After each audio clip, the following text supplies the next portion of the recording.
Welcome, brave souls and daring dreamers, to another chilling episode of our scary stories. I'm your host, and I'm here to guide you through the hidden crevices of the human psyche, where monsters lurk and shadows dance. Tonight, we present to you a tale that's as unsettling as it is poignant. It's a story of courage, of desperate hope, and otherworldly perils. A small town, a fabled parade, and one young boy's quest to save his sister will leave you questioning the lines between myth and reality, between terror and transcendence. So, extinguish your lights, envelope yourself in darkness, and let your imagination roam as we journey into the night parade.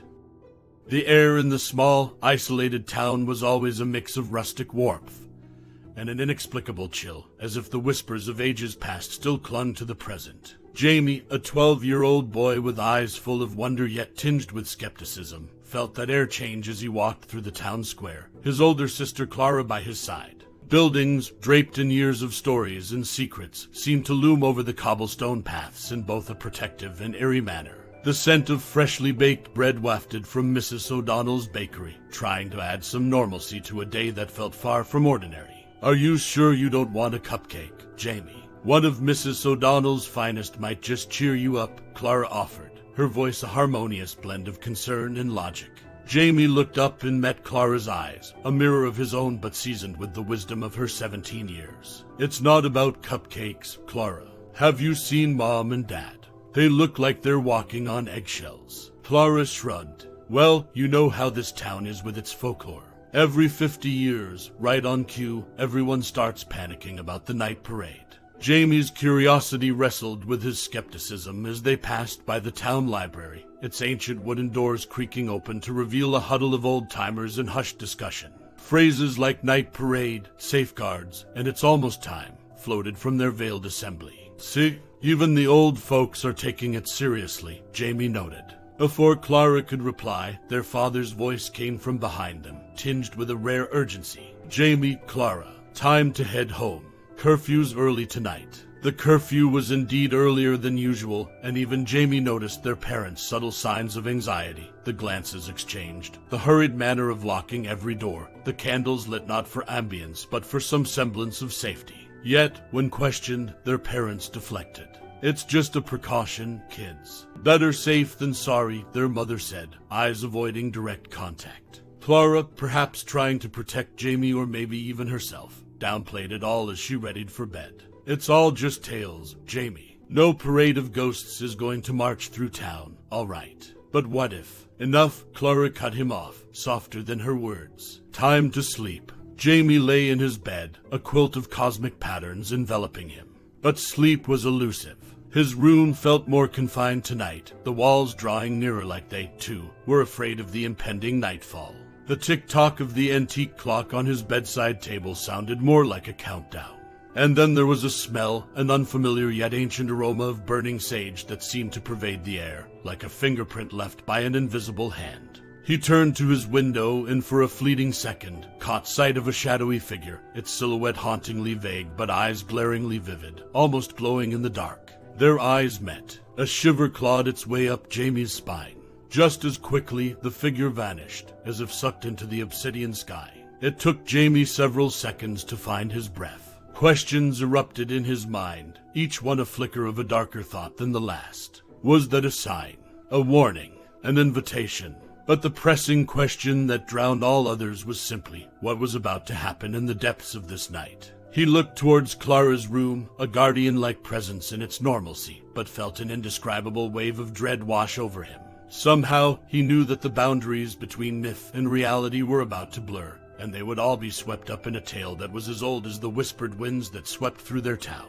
Tonight was not just any night. Tonight was a harbinger, and Jamie could only guess what it heralded. The room darkened as the clock struck midnight, marking the hour yet somehow making time feel irrelevant. And somewhere in the distance, so faint he could almost convince himself he was imagining it, Jamie thought he heard the eerie melody of an ancient, mournful song. Here, in a room that he had always considered a sanctuary, Jamie suddenly felt like an intruder, caught in a narrative written long before he was born. What that story was, he did not know. But he sensed, in the marrow of his bones, that it was about to unfold. And whether they liked it or not, he and Clara were now undeniably a part of it. His eyes darted one more time to where the figure had stood. There was nothing there. Nothing visible, at least. But in the space it had occupied, in the lingering chill, and in the pause between each tick of the clock, Jamie felt its presence. Unseen but palpable, like the calm before a storm. And he knew, beyond the realm of logic or explanation, that they were all on the cusp of something both terrible and extraordinary. The darkness inside Jamie and Clara's home had weight, a heavy texture that was usually comforting but tonight felt oppressive. The ceiling above Jamie seemed to stretch into an endless abyss as he lay in bed, consumed by a labyrinth of thoughts and what-ifs. Despite Clara's words of rational comfort, Jamie's eyes remained open, staring into the void. Clara, sensing her brother's turmoil, entered his room one more time before turning in. "Gemma, you really need to sleep. I promise you, morning will come and this whole night parade business will remain what it's always been. Stories to scare children." Jamie sighed. "I want to believe that, Clara. I really do." "Then believe," Clara whispered as she left, her fingers lightly brushing his forehead like a subtle talisman of protection. Jamie tried to close his eyes, but his senses seemed to amplify in the dark. The smell of burning sage intensified, a resinous aroma that seeped through closed windows and locked doors, embedding itself into the fabric of the night. The sound of distant music, a mournful harmony of unknown instruments, came in fragmented waves, just audible enough to question its existence. Finally, driven by an unshakable feeling of dread, Jamie sprang from his bed.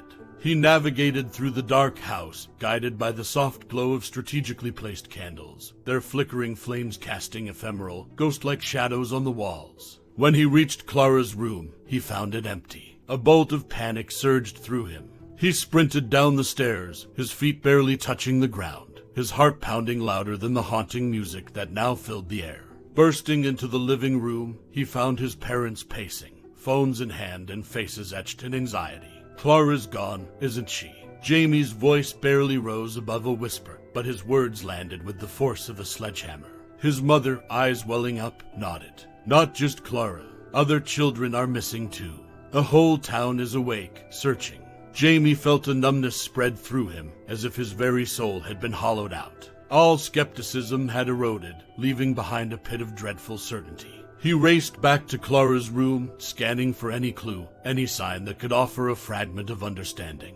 That's when he saw it, an ancient pendant, lying on Clara's pillow. Crafted from what looked like tarnished silver, it was etched with symbols that defied recognition, twisted lines and shapes that seemed almost to shift when looked at directly. Jamie felt both drawn to and repelled by the object, as though it were a forbidden relic that held secrets mankind was not meant to know.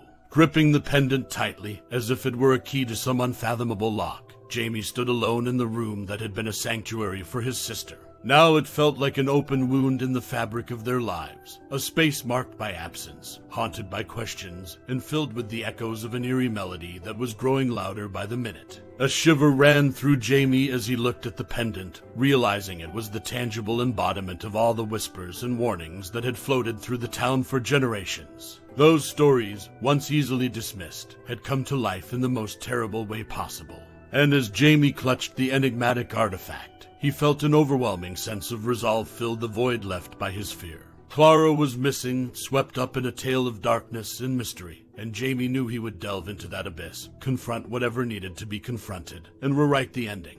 Even if the tale was as old as the town itself, a new chapter was about to be written. And this time, Jamie would be the one wielding the pen. Yet, deep down, as he stood in the dark, engulfed by the growing resonance of that haunting melody, Jamie knew that the night parade was far more than just a procession of lost souls or frightened children. It was an unanswered riddle, a labyrinth of shadows, and as he tightened his grip on the pendant, he couldn't shake off the thought that he was holding a piece of that enigma in his hand, a puzzle that Clara had somehow become a part of. This wasn't just about finding his sister anymore. It was about unraveling the very fabric of the myths and mysteries that had held the town captive for centuries. And as the weight of that realization settled in, Jamie knew he was stepping into a tale not just of lost souls and ancient myths, but of an unspoken truth that had the power to either free or forever haunt the town. The choice, he now understood, was in his hands. Jamie's feet carried him with a sense of urgency he'd never known, leading him toward the foreboding forest that skirted the boundaries of the town. Trees, gnarled and twisted like ancient sentinels, stood steeped in a mist that seemed to drink the moonlight. Each step forward felt like a step out of the realm of the known. Each rustle in the underbrush sounded like an inaudible whisper urging him back. But Jamie pressed on, the pendant from Clara's rune clenched tightly in his hand, its inscrutable symbols seeming to pulse with a life of their own. As he ventured deeper into the woods, guided only by the thinning mist and the intermittent glow of the moon, a mysterious figure appeared, a hooded silhouette barely distinguishable from the enveloping darkness. Fear wrestled with curiosity within Jamie, but the figure's voice broke the standoff.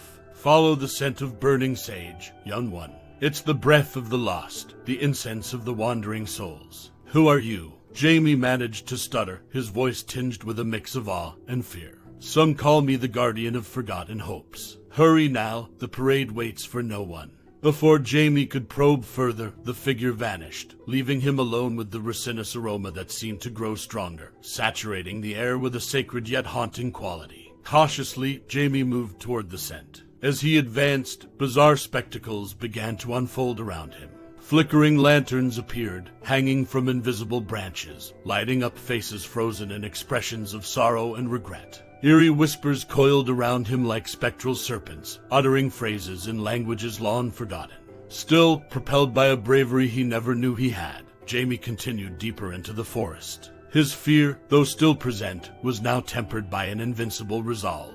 Finally, the forest seemed to breathe, trees parting as if bowing to some unspoken command, revealing the night parade, a procession like no other. Ethereal figures, clothed in robes of shimmering twilight, moved in a slow, solemn dance. Their faces were a blur, as though constantly shifting between ages and emotions, histories and futures. These were lost souls, Jamie realized, but lost in a way that transcended his understanding.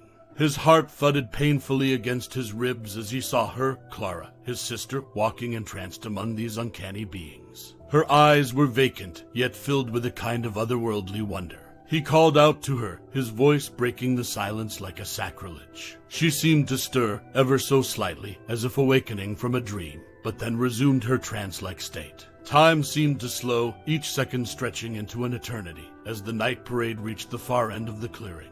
A swirling portal materialized, a chilling black vortex rimmed with iridescent light, as if a piece of the night sky had descended to claim its own.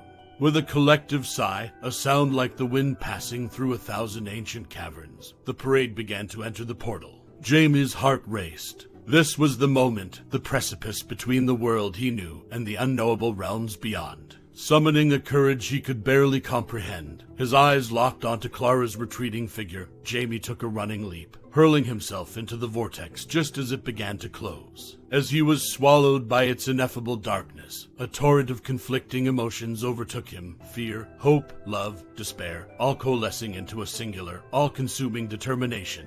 He would find Clara, bring her back, and unravel the mystery of the night parade, even if he had to journey through the very bowels of the unknown. The vortex tightened around him like a cosmic noose, as if testing his resolve.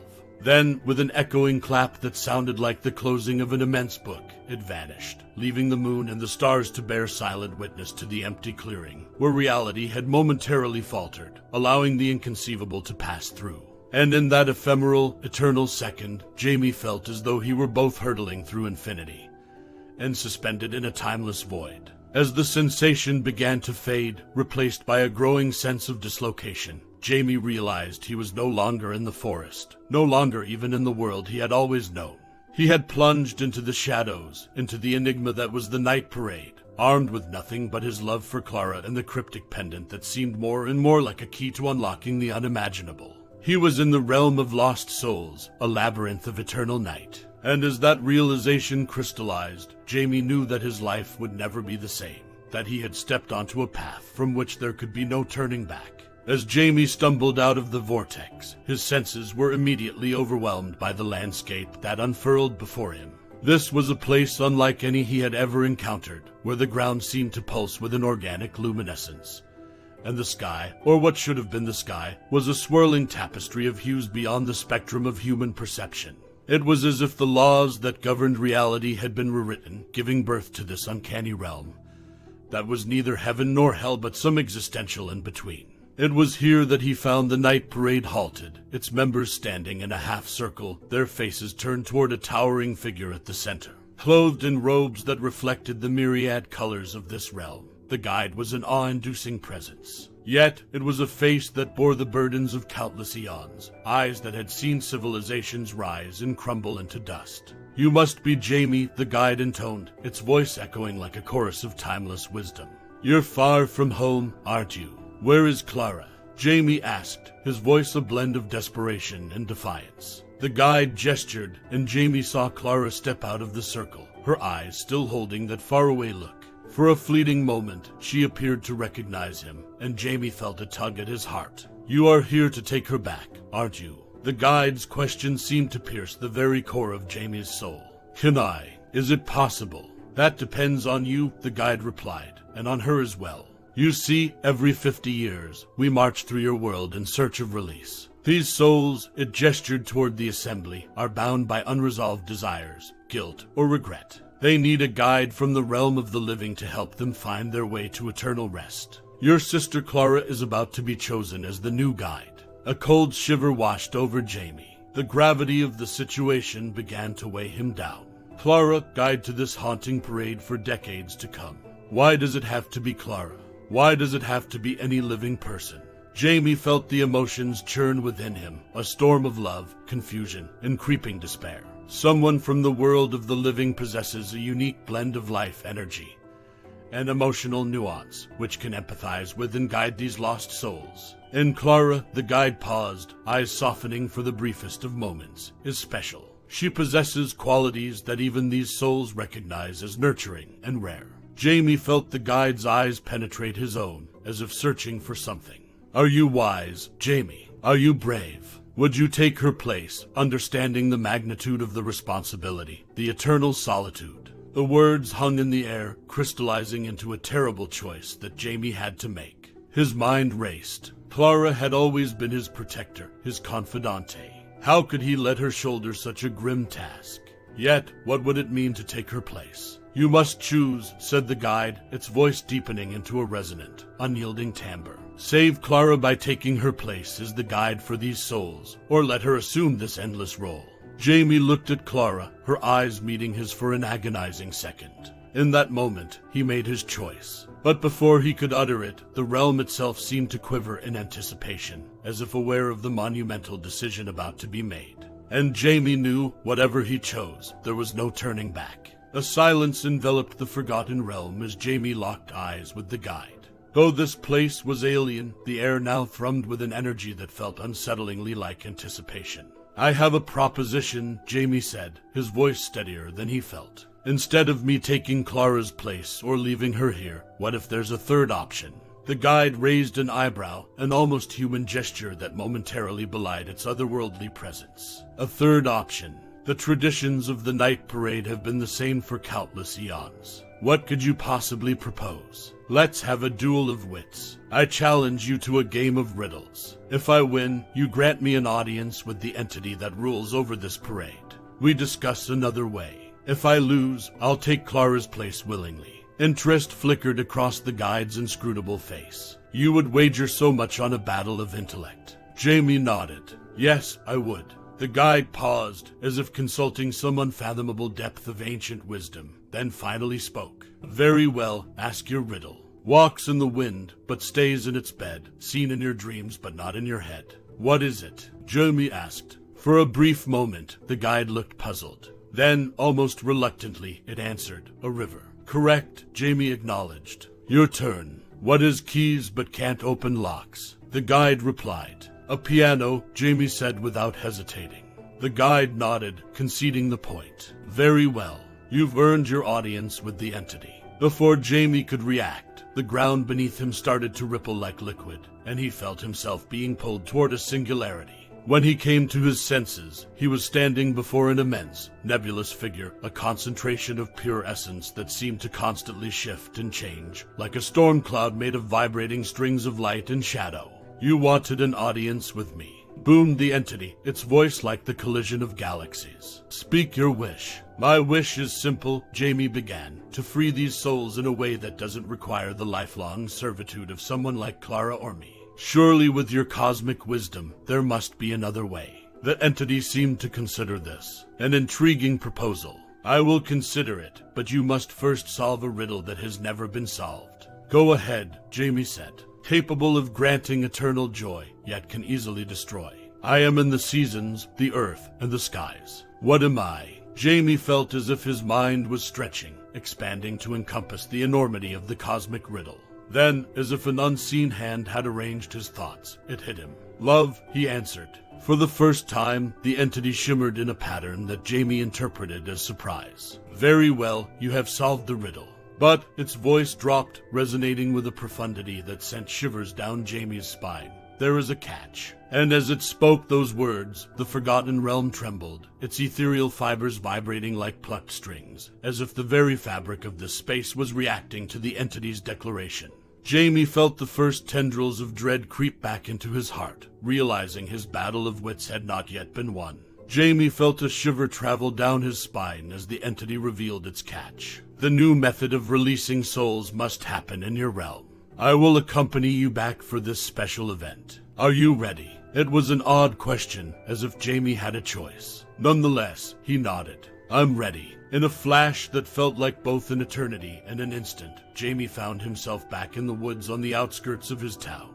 But he was not alone.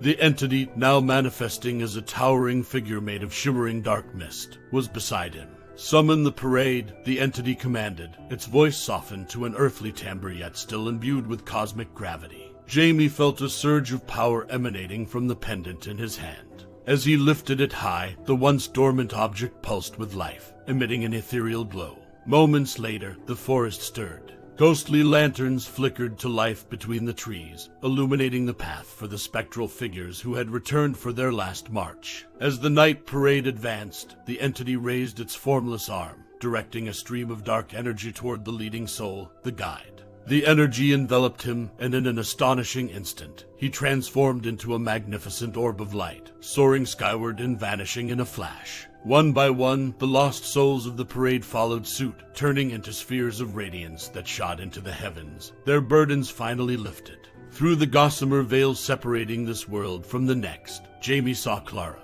Her eyes met his, and he felt an ineffable connection, a mix of love, gratitude, and awe. She too transformed into an orb, but instead of ascending, she moved toward him. As she touched the ground, she materialized back into her human form, as tangible and real as the misty woods around them. Jamie, Clara whispered, her voice tinged with disbelief. You did it. Before they could say more, they became aware of a collective gasp from the edge of the forest. The townspeople had come, lured by the spectacle of lights, their faces a tableau of awe and reverence. As the entity prepared to depart, it addressed Jamie one final time.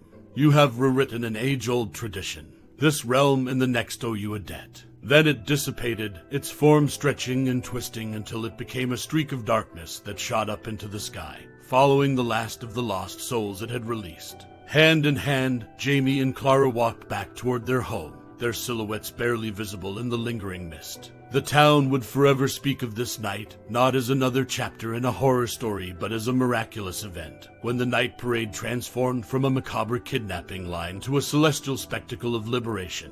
As they crossed the threshold into their home, Jamie felt Clara squeeze his hand. I'll never doubt you or any myth ever again, she said, her voice thick with emotion. Jamie looked at her and smiled, his eyes glancing down at the pendant he still held. It no longer glowed, its magic spent, but it would forever serve as a reminder of an unforgettable journey, and the thin line between reality and the incredible tales we tell. Their lives had irrevocably changed, but they were together, bound by an experience that transcended understanding. The night parade was no longer a horror to be feared, but a legend of courage, intellect, and the enduring power of familial love. And so ended the last march of the night parade, a march not of endless sorrow, but of everlasting freedom. Ah, my friends, we've reached the end of another unsettling expedition. Jamie and Clara may have found their way back to the light, but remember, there are countless more stories to be told, where the light doesn't always break through. If tonight's tale has left you yearning for more, don't forget to subscribe and share our scary stories with fellow seekers of the uncanny. Until next time, keep your pendants close, your lanterns lit, and your eyes ever watchful. For the shadows are never truly empty, and who knows what might parade through your dreams tonight. Sleep if you dare. This is our Scary Stories signing off for tonight.